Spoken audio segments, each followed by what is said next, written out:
Good afternoon and guten Tag. I'm Mirang Gang from the Graduate School of Environmental Studies at Seoul National University. First of all, thank you for giving me the opportunity to share my research today. So today, I will present my research on roots of change, rethinking REDD+ economics for sustainable African futures. So before diving into my research, let me briefly introduce myself. My background is in the economics and with a decade of experience with the International Forest Corporation. And my current research interests are REDD+ and environmental justice and forest policy and etc. Recently, I published a paper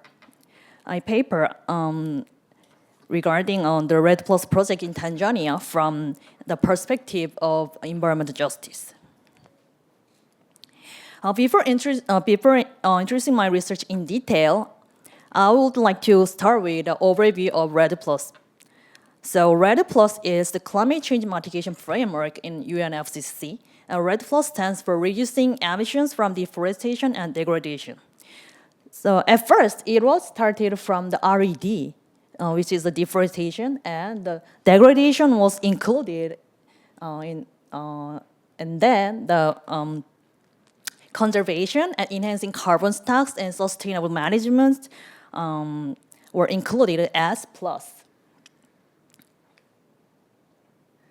And to quantify reductions in CO2 emissions due to REDD+ activities, compared with the case where no REDD+ activities are undertaken, and a reference emission level and reference level have been established with the remote sensing and the ground-based observations.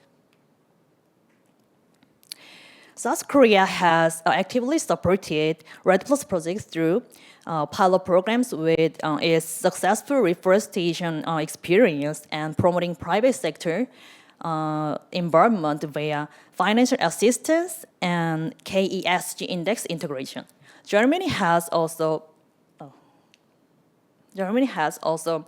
significantly contributed to REDD+ development and implementation, such as REDD+ early movers. So this is my research background. Research shows 625 projects worldwide. However, there are only 170 in Africa, given urgent conservation needs. So I thought comprehensive feasibility studies are crucial for sustainable REDD+ expansion in the future. So my study analyzed for Tanzania REDD+ projects and using cost-benefit analysis. It quantified cost, opportunity, implementation, transaction, and institutional cost, and benefits. I quantified both market and non-market services. And a sensitivity analysis examined changes in discount rates and carbon prices. For your understanding, let me briefly explain the method of cost-benefit analysis. The MPV is the discount cost and benefits to present value. Positive MPV suggests project profitability, and BC ratio compares discounted cost and discounted benefits to cost, and ratio greater than 1 indicates economic viability. IRR is determine the discount rate that equates the present value of discounted benefit and cost. You might wonder why I chose the Tanzania. Tanzania was selected due to 80% of populations relies on forest, but deforestation is progressing rapidly. And participatory forestry management was well established before the REDD+ projects, and Norway supported Tanzania with $73 million over 5 years from 2009 to develop the implementation capacity of REDD+ projects. And also, the UN REDD, UN-REDD chose 4 pilot projects with best data collection and implementation rates for in-depth analysis in Tanzania.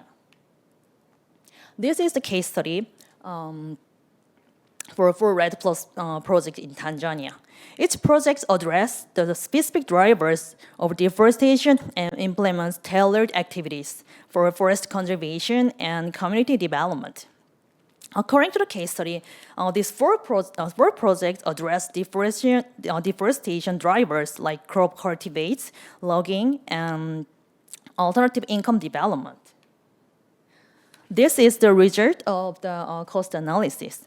The blue one is the implementation cost. So it accounts for the largest portion. Following that, the orange one is the transaction cost, or followed by the institutional cost. The JHI, the first one, JHI project, incurred the highest cost with a cost of 23 million US dollar. In this study, the opportunity costs were assumed to be compensated by alternative income sources developed through REDD Plus projects. Therefore, the opportunity costs were not directly included in the direct project cost. However, to compare the benefits of REDD Plus projects, I calculated the opportunity cost using land use change and various carbon stock surveyed by UN REDD. The opportunity cost ranged from the minus 7.8 US dollar per CO2 equivalent to the 20.8 US dollar per CO2 equivalent for each alternative land use.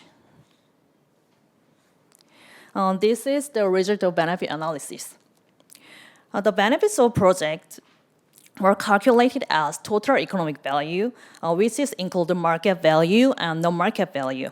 So market value is the revenue from the carbon credit sales, and the non-market values are water resources conservation, use value, which is the biodiversity, and existing because value.